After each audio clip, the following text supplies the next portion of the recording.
At UFC Vegas 104 last night, Roman Dolidze secured a unanimous decision victory over Marvin Vettori, avenging his previous loss. This defeat places Vettori in a challenging position in his MMA career, having won only one of his last 4 fights, a victory that came against Dolidze. Vettori shared a video on his Instagram story expressing his thoughts on the fight. In the video, he stated that he gave it his all, but ultimately fell short. Yep, nothing too bad, just some cuts and bruises. Man, life sometimes shows you that even you give your heart out and everything you got, you still fall short. That was a close fight. Almost had him on the 3rd, but I guess it wasn't enough. And yeah, man, I don't even know what to say. Just thank you to ATT, the best in the world, bro. Thank you, Dan, Mike, Makahan, Mako, JJ, everybody, bro. Even all the sparring partners helping me out. Love you, bro. Love you guys. And thank you, UFC. What the can I say, bro? I don't know. That's it. Roman Dolidze is now riding a 3-fight winning streak. Following his victory, he stated that he believes he has earned the opportunity to face a top 5 opponent next. Feeling good, you know. I did my job well, and I'm feeling well and happy. At least I tried to control my anger, and that's very important. Nothing was difficult. Even in hard times, I'm ready to face any hard things, what's going on in my life, fighting, life, and I don't care. I'm just going forward. Nothing can stop me. Nothing surprised me. I know that he's a strong, durable guy, hard to stop him, and I was ready for anything what can ever happen in this fight. All these guys need opponents, and I'm here, I'm very close, I'm ready, I deserve somebody from top 5.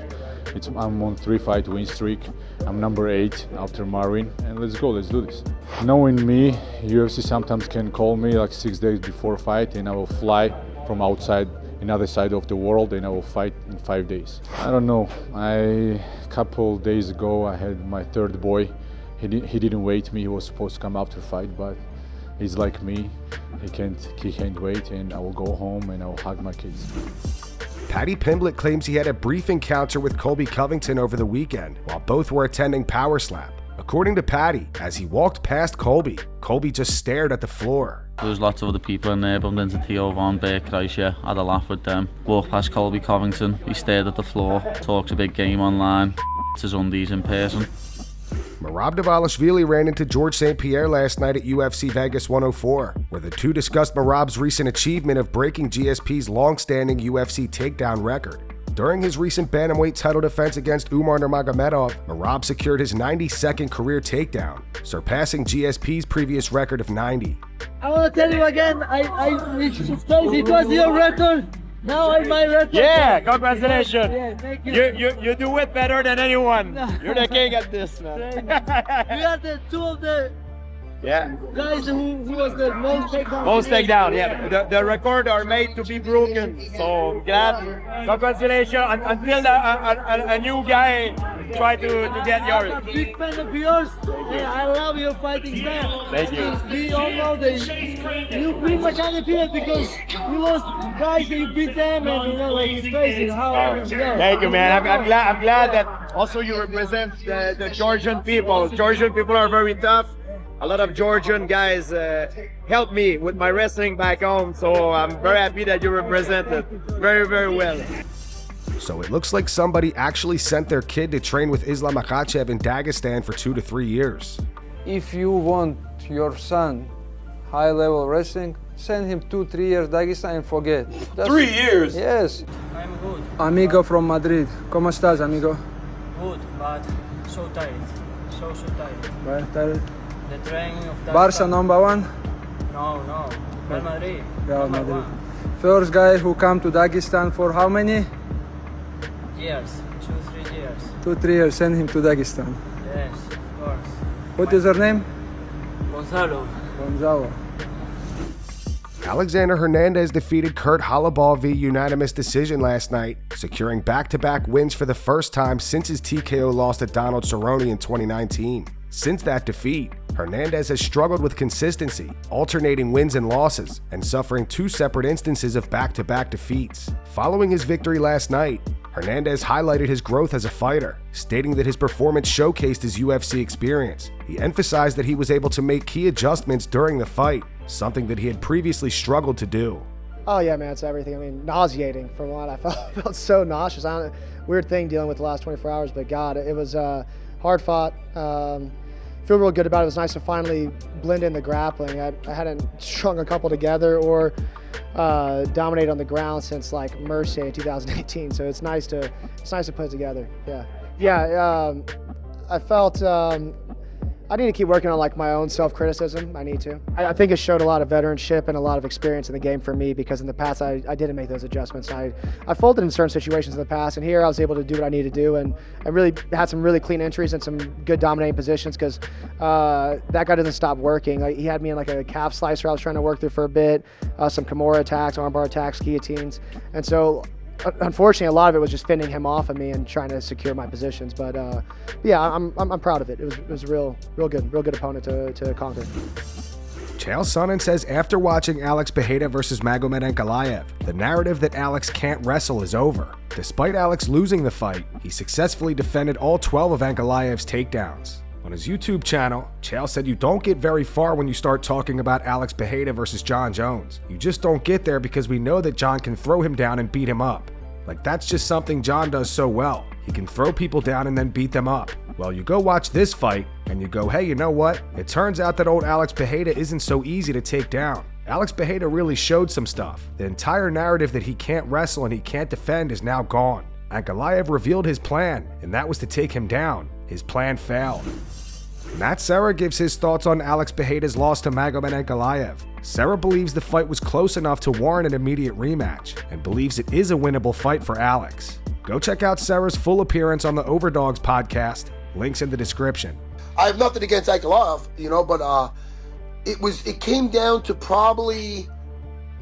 I remember watching it thinking it came down to the last round, but if it's that close, you can't let him do it again, because Ankalaev, everybody thought, well, what if he now he's going versus grappler.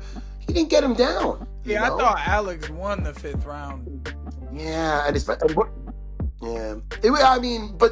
it was. But if it comes down to one round, there's been worse robberies. I wouldn't call it a robbery. I'd call it maybe a bad decision, but I don't know. But you could make a case for him. In the old days, you got to take it from the champ. Yeah, but is that right though? Because if you go round by round, either you won or lost. I get it. No, I'm with you. It's always better if you knock the champ out cold. But sometimes it goes down to rounds. That's the game we're playing. So who won this round? Who won that round? I remember 2 rounds clear for Ankalaev. I kill names, but and then like I said, I'd have to go. If it's, I remember listening. I saw Dana's face in the back like everybody else. Like, all right. Oh yeah. The other guy, Ankalaev won. I kind of felt.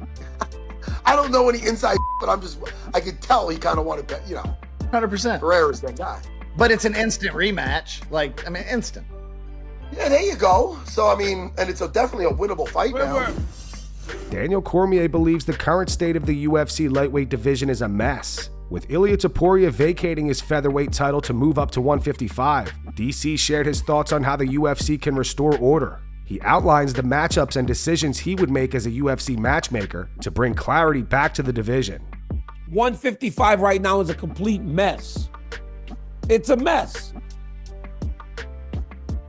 With this mess, I would say, for me personally, to make it more clear, to add some direction to the weight class. I can't even matchmake this thing. Start again. Topuria versus Islam Makhachev. Yes. Book it. Gaethje versus Sarukian. Book it. Whoever wins fights Makhachev. That's it right there. That's it.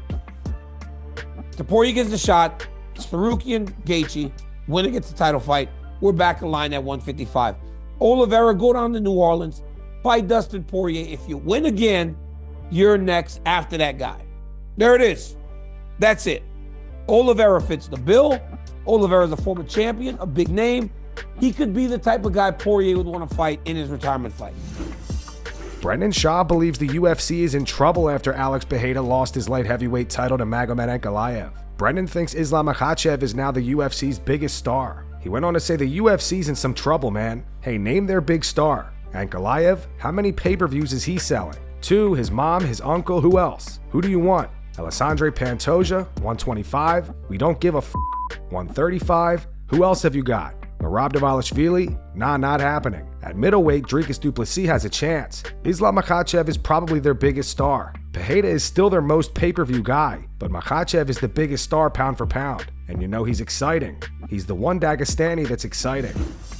Robert Whittaker had high praise for Magomed Ankalaev following his victory over Alex Pereira. However, he acknowledged how competitive the fight was, stating that he wouldn't have been surprised if the judges had scored it in Pereira's favor. Responding to Pereira's post-fight remarks, where he claimed Ankalaev didn't do much besides hold him against the cage, Whittaker offered a different perspective. He noted that regardless of the damage inflicted, Ankalaev was still in control of the fight. Go check out the latest episode of the MMRcade podcast. Links in the description.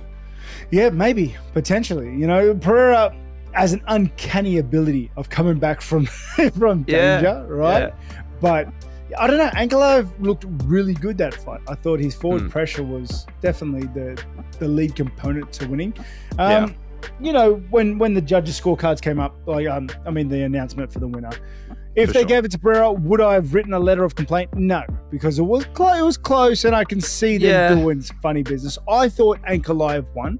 Same. I had him winning in my books, but yeah, I congratulations to him. You know what? I did think it funny when Pereira straight after the fight, and obviously emotions are running high, but he's talking about the cage control when Ankalaev pushed him up against the fence and controlled him there, and albeit wasn't doing a lot of damage, but he was still getting pushed up against the fence and held there.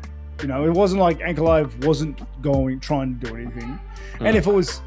You know, if it's such a no contest sort of thing, then like get off the fence. Yeah. Get off it. He did it a few times like during the fight, and you can't let another man control you, period, right? Islam Makhachev has reportedly turned down a fight against Ilia Topuria. Islam says Ilia needs to earn a lightweight title shot. A member of Islam's team told a Russian news agency, Islam has not agreed to this fight. He maintains the position that Topuria needs to earn a title shot at 155. Ilia Topuria recently teased that he has big news coming. On X, he wrote, "When we announce it, you won't believe it. Get ready." Who do you guys think Ilia will end up fighting? Post your thoughts in the comments.